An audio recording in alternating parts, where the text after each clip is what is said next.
Dan suami ketika ridha di atas semua pelayanan ini, tentu suami tidak akan mengatakannya, karena tipe kita suami Pak susah untuk mengatakan hal-hal begitu. Makanya jarang menemukan suami yang tiba-tiba datang memegang istrinya dengan mengatakan, Dinda, aku telah meridaimu. Oh, yang mati ada demo kalimatnya Pak. Ya.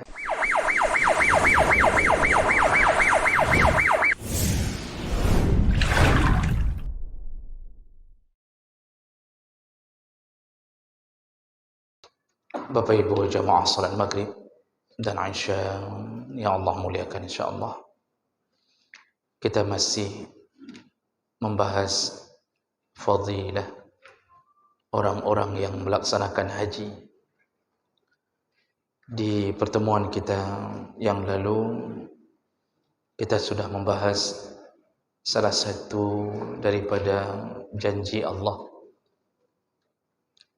dan janji Nabi kepada mereka yang melaksanakan haji dengan mengikuti semua syarat-syaratnya, maka kalau mendapatkan haji mabrur di sisi Allah, dipastikan dia akan mendapatkan surga Allah SWT. Dan ini kita sudah bahas panjang lebar. Untuk mendapatkan haji mabrur itu melalui 3 tahapan. Dilihat dari sebelum berangkat dan ketika melaksanakan haji, dan ciri-ciri sepulang dari haji. Kita sudah bahas itu. Kita masuk ke fadilah berikutnya, yaitu orang-orang yang menunaikan haji maka dijanjikan mendapatkan pahala setara dengan pahala jihad fi sabilillah. Tentu dari bahasa ini yang kita harus fahami pertama bahawa yang disetarakan adalah pahalanya, tetapi tidak sama antara orang yang berhaji dengan orang yang berjihad fi sabilillah. Tapi pahalanya bisa disetarakan. Orang berjihad fi sabilillah dijamin mendapatkan surga tanpa melalui hisab. Orang berhaji dengan melaksanakan haji dengan baik, dia bisa dapat pahala seperti itu, namun tentu tidak sama posisinya seperti kematian orang yang mati syahid. Sama dengan hadis Nabi yang menyebutkan golongan-golongan yang mendapatkan pahala syahid. Mati tenggelam, terbakar, ditimpa sesuatu, meninggal dalam keadaan sakit perut, seorang istri meninggal dalam keadaan ketika melahirkan anaknya, meninggal dalam keadaan terkena penyakit wabah taun, dapat pahala syahid, namun tidak disebut syahid. Begitu juga dengan maksud mendapatkan pahala jihad fi sabilillah, tentu tidak disebut orang yang meninggal di waktu haji tidak disebut syahid. Nah, bedanya di mana? Kalau orang yang syahid dipastikan surga dan tidak ada hisab, kecuali mereka punya satu halangan, yaitu tersisanya hutang. Orang yang berjihad fi sabilillah kalau meninggal syahid masih menyisakan hutang, maka hutangnya menjadi penghambat untuk mendapatkan kebaikan dari kesyahidannya sampai dibayarkan oleh ahli warisnya. Jadi kalau orang syahid saja masih tersisa hutang bermasalah, apalagi kita yang tidak mati syahid. Maka Bapak Ibu, sebelum meninggal segera bayarkan hutang. Karena hutang itu zalim bagi yang sudah punya uang tapi tidak bayar, zalim. Baik. Jadi di sini bahasa orang yang menunaikan haji mendapatkan pahala jihad itu Rasulullah sendiri yang menyebutnya, berdasarkan dalam beberapa hadis. Di antaranya hadis dari Hasan bin Ali radhiyallahu anhuma qala anna rajulan jaa ila an-nabi sallallahu alaihi wasallam faqala, ada seseorang mendatangi Rasulullah sallallahu alaihi wasallam lalu berkata, inni jabban, kata orang ini, ya Rasulullah, aku ini orangnya penakut. Jadi dia mengetahui kekurangannya, dia punya sifat penakut. Tapi ini lebih baik mengakui diri penakut daripada penakut tapi merasa diri berani. Dia langsung mengatakan ke Nabi, ya Rasulullah, aku tidak berani berperang, aku penakut. Jadi memang ada yang tipe-tipe terganggu psikologi begitu, ada. Kadang-kadang kita memang mencoba berani tapi tidak bisa. Itu ada penyakit-penyakit yang begitu ada, termasuk mungkin seperti paranoid, ya, atau yang sejenisnya, ya, punya fobia terhadap tertentu, hal-hal tertentu, itu biasa. Jadi orang ini mengatakan, aku ini penakut ya Rasulullah, aku tidak mampu untuk berperang. Wa inni dhaif, dan aku juga orangnya lemah. Ya, aku penakut, tubuhku lemah. Faqala, jadi dia ingin mengatakan itu ke Rasulullah, maksudnya mohon izin, ya, untuk tidak ikut berperang. Lalu Rasulullah mengatakan, ya, halumma ila jihadin la syaukah. Kalau begitu, kata Rasulullah, ya, berusahalah engkau untuk ikut jihad yang tidak dibutuhkan senjata di dalamnya. Ya, jadi ikut saja jihad yang enggak perlu senjata. Apa dia? Al-hajj. Kata Rasulullah, berhajilah. Ya, berhajilah. Nah, hadis riwayat Tabrani dan Abdul Razzaq dengan warwatuhu siqat. Perawi-perawinya terpercaya. Nah, jemaah maka Allah Subhanahu wa taala, bahasa Nabi ini adalah bahasa yang menerangkan tentang orang-orang yang bisa mendapatkan pahala jihad walaupun tidak maju ke medan perang. Salah satunya adalah dengan amalan berhaji. Dan ini tentunya tidak dimaksudkan hanya untuk orang yang lemah. Jadi bahasa Nabi secara umum ini berlaku untuk semua. Ya. Ketika Nabi menyebutkan jihad dan haji, ternyata haji punya posisi untuk menggantikan jihad. Ini tentu yang berhaji juga mendapatkannya, juga mendapatkan pahala ini. Nah, kalau kita merenung sedikit, memang haji seakan-akan sama sekali tidak mirip dengan jihad. Tapi kalau kita mencoba untuk mencocokkannya, maka banyak kesamaan di antara keduanya. Orang-orang yang berjihad fi sabilillah, berperang di masa Rasulullah terutama atau kapanpun, itu akan membutuhkan harta untuk berangkat. Maka orang berhaji pun akan berusaha mengumpulkan harta untuk berangkat. Dan ini sudah satu jihad awal. Mengumpulkan uang untuk berangkat itu jihad. Dan itu apalagi jihad mengalahkan hawa nafsu. Kita sudah bahas di pertemuan kita yang pertama masalah ini. Banyak orang tidak mampu mengalahkan hawa nafsunya. Uangnya ada, sudah cukup untuk daftar haji, tapi dia kemudian tidak daftar haji, malah dia beli sesuatu yang dia bisa hidup tanpa sesuatu itu. Dia beli mobil 100 juta, 150 juta, 200 juta, ada yang 300 juta. Haji daftar 25 juta. tapi dia utamakan mobil. Dia tidak daftarkan haji. Padahal tanpa mobil dia bisa hidup. Nah, kalau seandainya dia mati dengan mobil ini di jalan tol, maka matinya akan berurusan dengan Allah, karena dia sudah dianggap orang mampu, tapi dia tidak daftar. Nah, ini orang tidak mampu mengalahkan hawa nafsu. Padahal dengan motor pun dia sampai ke kantornya dengan motor biasa, Honda. Orang Aceh kalau nggak disebut Honda kurang jelas. Honda apa?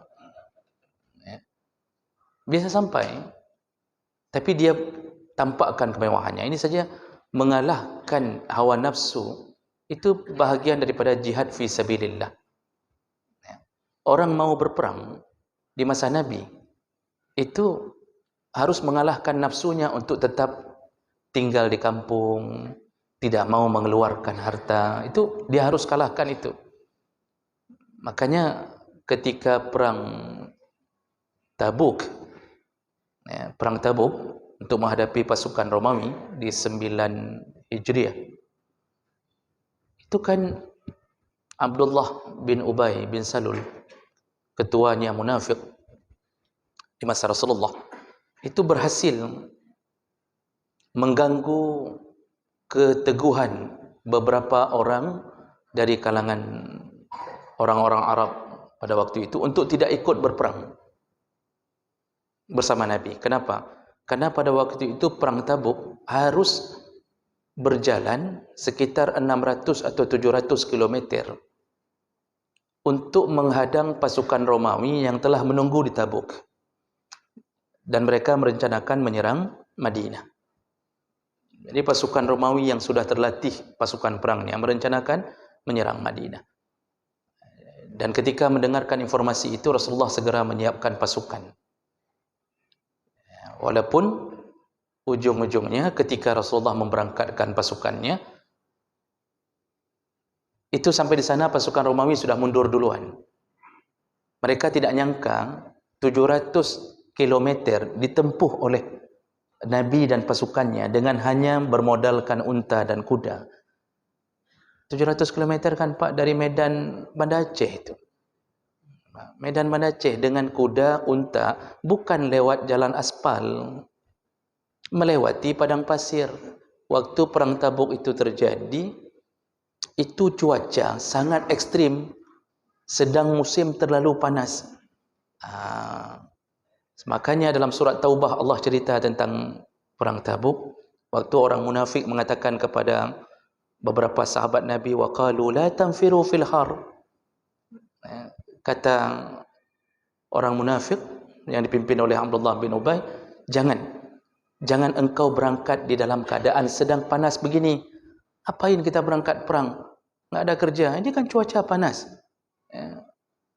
Dan berhasil beberapa orang mengundurkan diri, meminta izin dari Nabi untuk tidak berangkat. Itu kan perjuangan betul untuk bisa mengikuti atau setia kepada Nabi di tengah-tengah banyaknya godaan pada waktu itu. Begitulah orang berhaji.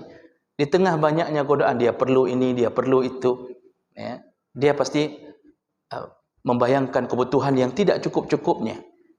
Tapi dia paksakan diri untuk bisa menabung untuk berhaji. Ini sudah jihad fisabilillah. Maka orang berhaji pun punya kekuatan seperti orang berjihad fisabilillah. Itu belum lagi dia butuh uang untuk dia tinggalkan kepada keluarganya. Orang jihad fisabilillah pun begitu. Nah, orang perang itu begitu. Jadi sebelum berangkat, dia harus ada persiapan peralatan untuk berangkat. Orang berangkat di perang Tabuk itu, Pak. Itu Rasulullah ketika dalam keadaan terlalu terik. Memang musim panas sekali. Dan pada waktu itu tiba-tiba informasinya bahwa pasukan Romawi sudah menunggu di Tabuk. Rasulullah segera mengumumkan kepada sahabat, siapa yang menyedekahkan atau menyumbang harta untuk perbekalan perang, kujamin surga, kata Rasulullah. Begitu terdengar janji Nabi, kalau dulu sahabat dengar janji Nabi tiada keraguan sedikit pun. langsung semua berkorban. Waktu itu Abdurrahman bin Auf itu menyumbang 2 uqiyah, sekitar hampir mencapai 2 M kalau saya tidak salah, untuk perang. Utsman bin Affan menyumbang untuk 1000 perbekalan makan, 1000 orang perbekalan makan selama dalam perjalanan, selain menyumbang 1000 ekor kuda. Itu dulu. Jadi begitu dengar janji surga, habis-habisan. Kita hari ini mendengarkan janji surga, masjid memerlukan genset, tidak cukup-cukup sampai hari ini. Nanti tipeng. Padahal untuk masjid, untuk rumah Allah. Ini bukan nyindir, Pak, nyinggung. Jadi jemaah mereka Allah, begitu hebatnya mereka merindukan surga, harta bagi mereka tidak penting. Karena mereka tahu wal akhiratu khairu wa abqa. Akhirat itu lebih baik, lebih kekal, abadi dengan kehidupan yang sempurna. Itu yang dalam kepala mereka. Maka jemaah mereka Allah, begitu juga orang berhaji. Itu harus dia persiapkan bekal berangkat, dia harus pikirkan keluarganya. Dulu orang perang juga memikirkan keluarga. Jadi sebelum itu mereka harus berikan bekal untuk keluarga. Kalau kami tidak pulang lagi, apa yang harus kalian lakukan, begini dan begini. Ucapan mereka, kalau kita tidak bertemu lagi di dunia, kita bertemu di surga Allah SWT. Seorang istri juga mengucapkan hal yang sama kepada suaminya. Jadi enggak ada istri yang merengek-rengek, bang jangan pergi, bang jangan pergi. Siapa yang bayar SPP anak nantinya? Kredit belum selesai, dengan adira belum habis waktunya. Begini dan begini, sampai dia peluk-peluk lutut suaminya, jangan pergi. Enggak ada itu. Istri dulu ketika suami berangkat di atas perintah Allah dan Nabi, mereka akan melepaskan suaminya. Juga dengan kalimat yang sama. Kalau engkau tidak kembali, kita akan bertemu di surga Allah. Begitu keteguhan keluarga yang merindukan surga dulu. Jadi Bapak Ibu yang Allah muliakan, ini orang berhaji dari sini saja sudah berjihad nih. Butuh uang banyak yang dia kumpul sedikit-sedikit, dia kumpulkan uang untuk keluarga yang ditinggalkan selama 40 hari, dan juga dia tidak tahu apakah dia akan kembali atau tidak. Makanya kan banyak yang melepaskan orang haji itu diiringi dengan tangisan, ya, di seluruh embarkasi haji pas mau berangkat naik ke mobil itu nangis semuanya. Itu kenapa? Karena ada harapan dalam hati mudah-mudahan pulang, tapi mereka menyisakan kemungkinan untuk tidak pernah kembali karena banyak yang meninggal di musim haji, banyak. Sama-sama jihad. Lalu sampai di sana orang berjihad fi sabilillah memainkan pedangnya. Antara hidup dan mati. Orang berhaji itu mulai bergerak di sana sesuai dengan perintah Allah. Berangkat ke ihram, ambil miqat, ya, kemudian dari miqat dengan pakaian ala kadarnya, hanya dengan bermodalkan baju ihram, harus menyelesaikan semua urutan-urutan haji. Dulu orang membunuh kafir harbi yang memerangi Islam. Di musim haji Allah lambangkan peperangan itu dengan lempar jamarat. Jadi melempar jamarat kan memang riwayatnya jelas bahwa mengikuti arahan daripada sunnahnya Ibrahim alaihissalam, yang melempar syaitan ketika menggoda untuk supaya tidak terjadi penyembelihan. Tapi itu lambang, artinya lambang sebuah pertempuran. Syaitan tidak ada syaitan itu tidak nempel di dinding-dinding jamaran untuk kita lempar. Makanya ada orang yang dendam sekali sama syaitan. Itu dilempar bukan dengan batu kecil, Bang. Apa-apa yang besar-besar dilemparnya semua. Sandal-sandalnya dilepaskan, Bang. Itu kami sering melihat orang Turki. Itu ada yang apapun miliknya dilepaskan untuk dilempar syaitan. Ya. Marahnya dia kepada syaitan. Padahal itu hanya lambang sebuah pertempuran. Jadi lelah, orang haji itu lelah, ya. Bermalam di Muzdalifah, di Mina, kemudian bermalam kemudian wukuf di Arafah, ya, di tengah padang pasir. Ini perjuangan, semua perjuangan. Kalau tidak sabar, jatuh dalam maksiat. Ya, maksiat, mengeluh, tidak sabar di atas ujian Allah. Persis seperti orang yang berperang. Ya. Jadi jemaah mereka Allah Subhanahu Wa Taala, maka wajar orang yang sepulang haji kalau bagus dan sabarnya dia menempuh semua perintah Allah ini, Tidak ada sedikit pun keraguan untuk memberikan ketaatannya kecuali hanya pada Allah, maka Nabi mengatakan itu jihad. Maka orang haji ini dapat pahala jihad fisabilillah. Namun bedanya, kalau orang yang syahid itu lempang ke surga kecuali tertahan oleh hutangnya. Tapi orang yang berhaji mendapatkan pahala seperti pahala orang yang syahid, namun bisa jadi ditimbang dengan maksiat yang dia lakukan. Makanya untuk mencapai haji mabrur, kita jelaskan kemarin, itu juga ciri-cirinya setelah pulang haji, lihat dulu mabrur atau tidak. Kita sudah gambarkan satu kata, seandainya semua Pak Haji yang pulang itu mabrur, sungguh masjid tidak sanggup menampung untuk Pak Haji solat berjamaah. Enggak sanggup ditampung, terlalu ramai Pak Haji yang sudah pulang. Ada yang sudah 5 kali haji. Enggak bisa ditampung masjid kalau semuanya mabrur. Tapi buktinya saf subuh ya itu saja. Dari dulu ya itu juga. Nah, kemana Pak Haji yang berada di samping-samping masjid? Pak Haji ternyata tidak sholat subuh. Lalu selalu mengatakan bahwa hajinya mabrur. Tidak, manuka Allah. Ini haji-haji yang tidak bisa mendapat jaminan apapun. Kecuali hanya kebanggaan diletakkan huruf H di depan awal namanya. Hanya itu saja. Tidak ada jaminan. Makanya baca diri. Baca diri, kita kira-kira kita ini diterima tidak haji kita. Kalau dalam 5 waktu kita hanya mengunjungi masjid, hanya 1 waktu, maghrib saja. Ini kita sudah mulai bisa membaca sebenarnya mabrur tidak kita ini. Jadi kalau pulang haji semakin banyak masalah dengan masyarakat, kita berubah menjadi orang yang ditakuti dan dirindukan kematiannya. Ketika hidup ditakuti, ketika mati, ketika mau mati dirindukan kematiannya. Orang berharap dia cepat mati. Maka jangan mengira ini menjadi salah satu jalan menuju surga Allah. Rasulullah sallallahu alaihi wasallam menyebutkan dari hadis Buraidah radhiyallahu anhu, anna Nabi sallallahu alaihi wasallam qala, an-nafaqatu fil hajj. Kata Rasulullah, nafkah orang yang mengeluarkan biaya untuk haji kan nafaqati fi sabilillah bi 700 dha'fin. Itu sama dengan orang yang memberi nafkah di jalan Allah dikali lipatkan 700 kali lipat. Ya. Hadis riwayat Ahmad, Al-Baihaqi dan Imam Al-Arnaud mengatakan sanadnya hasan li ghairi dalam Musnad Imam Ahmad bin Hanbal. Jadi semua uang yang kita keluarkan ternyata dihitung seperti kita mengeluarkan uang untuk jihad fi sabilillah. Maka tidak ada yang sia-sia. Dan itu berpahala.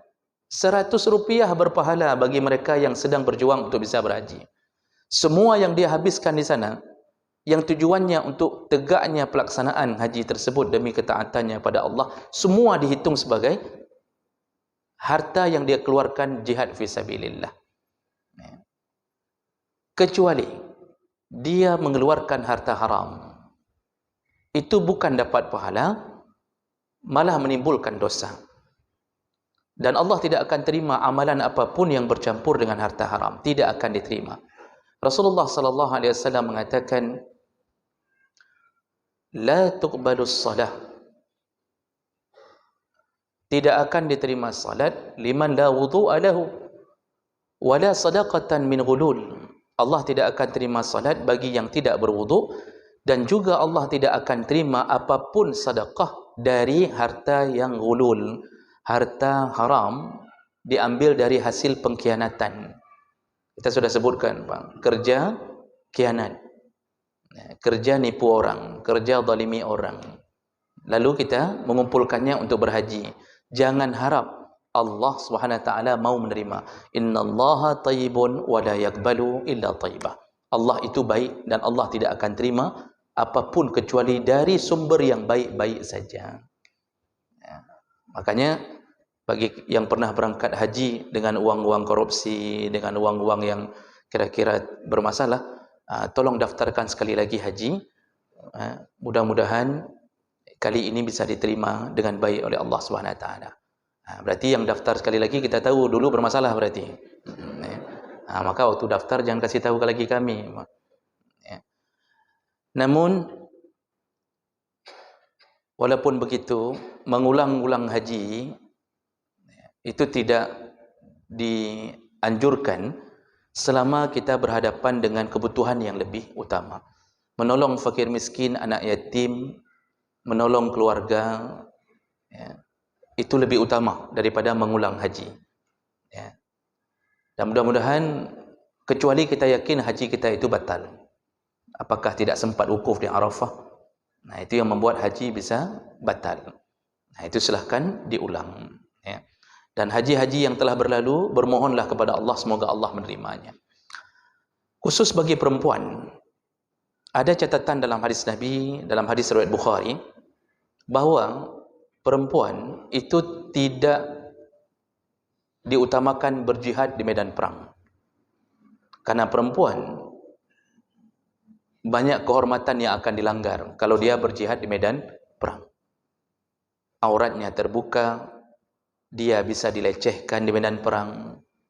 Jadi makanya perempuan itu medan jihadnya bukan di medan perang. Walaupun dalam catatan sejarah, Imam Bukhari itu dalam Sahih Bukhari itu membuat bab-bab khusus adanya perempuan di medan jihad masa Rasulullah. Ya. Sampai ada yang bertugas menjadi perawat. Jadi dia merawat yang luka. Perawat pertama dalam Islam, Rufaidah Al-Aslamiyah, itu bertugas merawat pasukan yang terluka, dibawa ke belakang, lalu kemudian dia merawatnya dengan beberapa perempuan. Artinya ada perempuan dulu di medan jihad Rasulullah SAW. Bahkan ada yang langsung terjun ke lapangan setelah anaknya meninggal berapa orang, dia pun terjun untuk berjihad. Namun Rasulullah tidak menganjurkan perempuan untuk terjun ke medan perang langsung karena banyaknya hal yang akan terjadi pada si perempuan. Makanya Aisyah radhiyallahu anha dalam hadis riwayat Bukhari itu menyebutkan, an Aisyah ummul mukminin radhiyallahu anha annaha qalat, ya Rasulullah, wahai Rasulullah, alla naghzu wa nujahid ma'akum, tidak bolehkah kami berperang dan berjihad bersamamu ya Rasulullah? Faqala, lalu Rasulullah menjawab permintaan istrinya. Isteri-isteri Rasul pun sebenarnya ingin berjihad. Ya. Namun Rasulullah ketika mendengarkan pernyataan Aisyah ini mengatakan, lakunna ahsanul jihad wa ajmaluhu al-hajj. Bagi kalian wahai para perempuan, jihad yang paling bagus, paling baik, paling afdal bagi kalian adalah al-hajj, yaitu melaksanakan haji. Hajjun mabrur, dan usahakanlah menjadi haji mabrur. Jadi yang dimaksud jihadnya perempuan itu adalah haji mabrur. Berusahalah untuk menjadi haji mabrur. Faqalat Aisyah, setelah mendengarkan itu Aisyah berkata, fala ada'ul hajj ba'da iz sami'tu hadza min Rasulillah sallallahu alaihi wasallam. Semenjak itu aku mencita-citakan haji dan tidak pernah ingin lepas daripada cita-cita itu ketika telah kudengarkan dari Rasulullah sallallahu alaihi wasallam. Jadi ini bagi ibu-ibu, berusahalah untuk berhaji. Jadi kumpulkanlah harta untuk berhaji. Dan sebagai catatan bahawa perempuan berhaji itu tidak diwajibkan bagi suaminya untuk menghajikannya. Jadi kalau ditanya apakah seorang suami wajib menghajikan istri, semua jawaban para ulama mengatakan tidak. Karena kita suami wajib kepada istri yaitu pangan, sandang, papan. Sandang, pangan, papan. Betul. Karena terbalik-balik, kadang-kadang papan duluan dikasih. Itu yang wajib kita, nafkah itu. Termasukkah haji? Tidak. Tidak termasuk. Untuk menghajikan istri itu bukan kewajiban suami.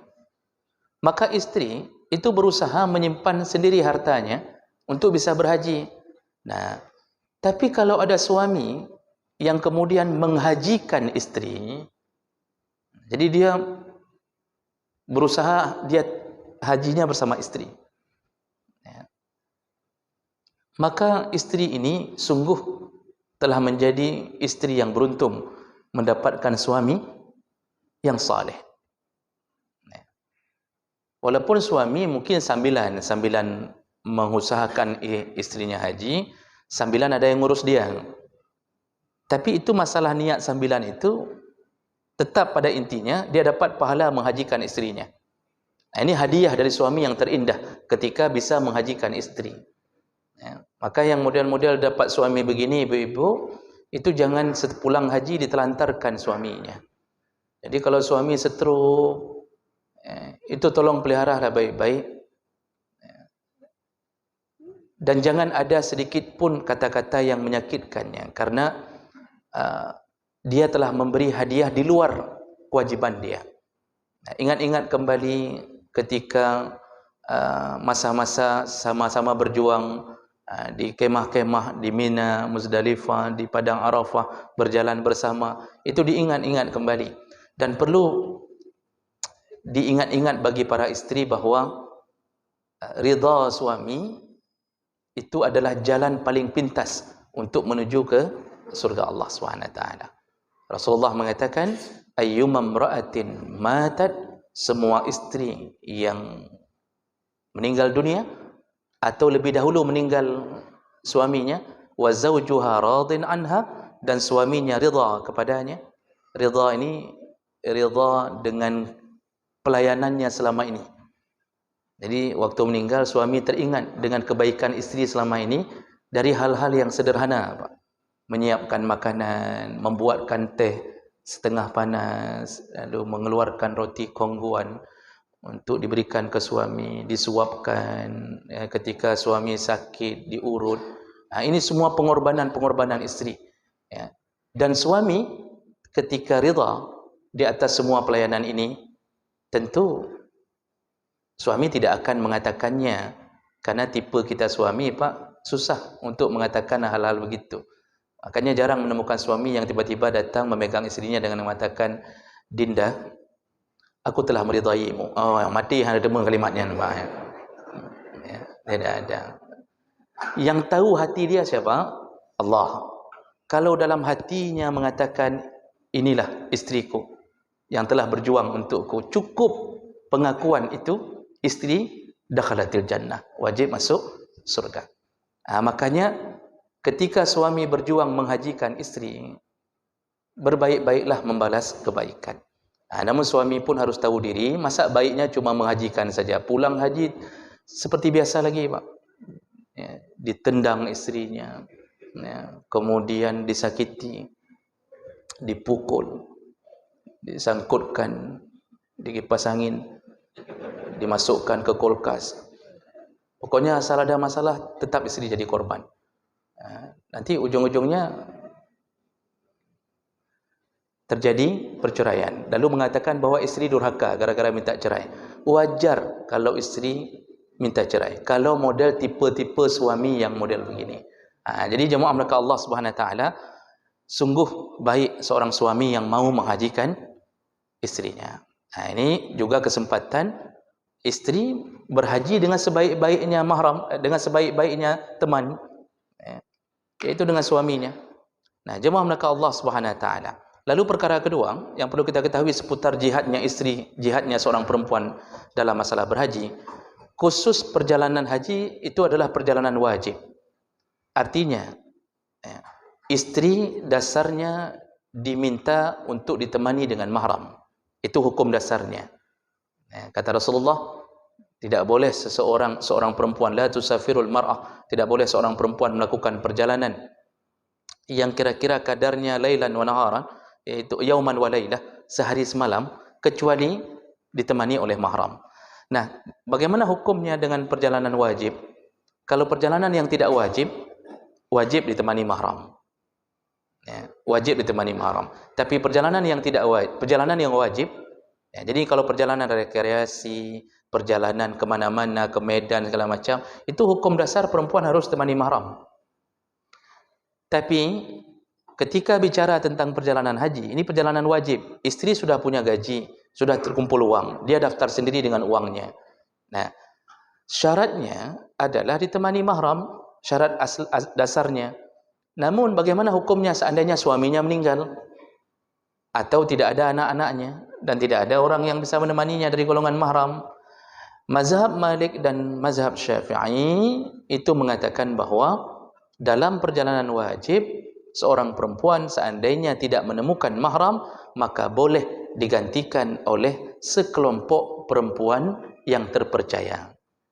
Jadi dia bisa digantikan oleh perempuan-perempuan yang siqat, yang terpercaya. Maksud terpercaya, sama-sama baik. Sama-sama baik. Jadi bukan berangkat dengan tante-tante genit, yang dalam perjalanan menuju ke Madinah, dalam pesawat, selfie sana, selfie sini, angkat tangan 2 jari, lalu kemudian loncat setengah badan. Dalam pesawat loncat setengah badan tu, kadang-kadang ni yang paling aneh, Pak. Kita lihat, Masya Allah, ibu-ibu pengajian dengan jilbab besar, begitu sudah waktunya rekreasi, pergi ke mana, waktu foto, itu ada yang berani loncat, supaya dapat posisi kamera sedang berada di atas udara. Padahal ngaji tidak berhenti, tapi rasa malu hilang ketika berada sesama yang genit-genit. Maka yang model berangkat dengan yang genit-genit ini tidak dibenarkan. Dia harus yang siqat. Maksud siqat, kalau dalam perjalanan kita mulai agak sedikit bermasalah, dia yang ingatkan. Kita tiba-tiba sudah berdekatan dengan pilot pesawat mau berangkat ke haji, seorang isteri sudah mulai dekat, diingatkan oleh perempuan yang lain, ingat suamimu yang stroke itu. Dia ketemu dengan pilot, disuruh ingat suami stroke, mana sanggup dia ingat. Tapi begitulah perempuan salihah, dia berangkat dengan sekelompok perempuan yang baik-baik. Itu dibenarkan menggantikan mahram. Dan itu dalilnya, ada beberapa dalil yang mendukung masalah itu, termasuk hadis Nabi yang mengatakan, nanti kata Rasulullah, engkau akan melihat perempuan berangkat dari Sana'a, dari Yaman, dari Mekah ke Sana'a, dalam keadaan berangkat sendiri tanpa mahram. Itu termasuk dijadikan dalil ketika keadaan sudah aman, maka berangkat haji seorang perempuan bisa digantikan mahramnya oleh sekelompok perempuan yang siqat. Makanya perempuan-perempuan itu jangan sampai merasa begini. Ini sebagai catatan terakhir kita. Ada istri yang merasa bahawa dia tidak wajib haji kecuali dihajikan oleh suaminya, padahal uangnya lebih banyak daripada uang suaminya. Karena perempuan ketika dapat uang itu tidak keluar lagi, Pak, menetap di dalam jarinya. Makanya kenapa warisan 2:1? Laki dapat 15 juta, yang perempuan dapat 7,5 juta.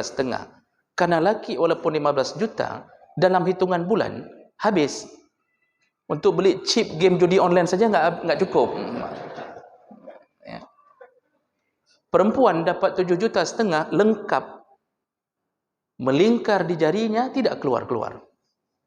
Tidak keluar sama sekali. Karena perempuan orang yang tidak diwajibkan nafkah. Si perempuan apalagi kalau sudah PNS, itu jangan salah faham mengira enggak wajib haji. Gaji dia lebih besar daripada gaji suaminya. Dia dapat sertifikasi. Suaminya cuma honorer. Dia simpan dalam tabungan pribadinya, itu sudah sampai 100 juta, tapi tidak daftar haji. Maka istri harus faham, begitu sudah dapat uang untuk berangkat, istri wajib daftarkan diri. Paling bagus, daftarkan suami. Jadi istri yang memberangkatkan haji suami. Ini suami yang kalau tidak tahu malu, berangkatlah dengan model begini. Baik, kira-kira begitu. Maka inilah pahala jihad untuk orang-orang yang berhaji. Demikian kita sambung insya-Allah di pertemuan yang akan datang. Subhanakallahumma bihamdik, asyhadu an la ilaha illa anta, astaghfiruka wa atubu ilaik. Wassalamualaikum warahmatullahi wabarakatuh.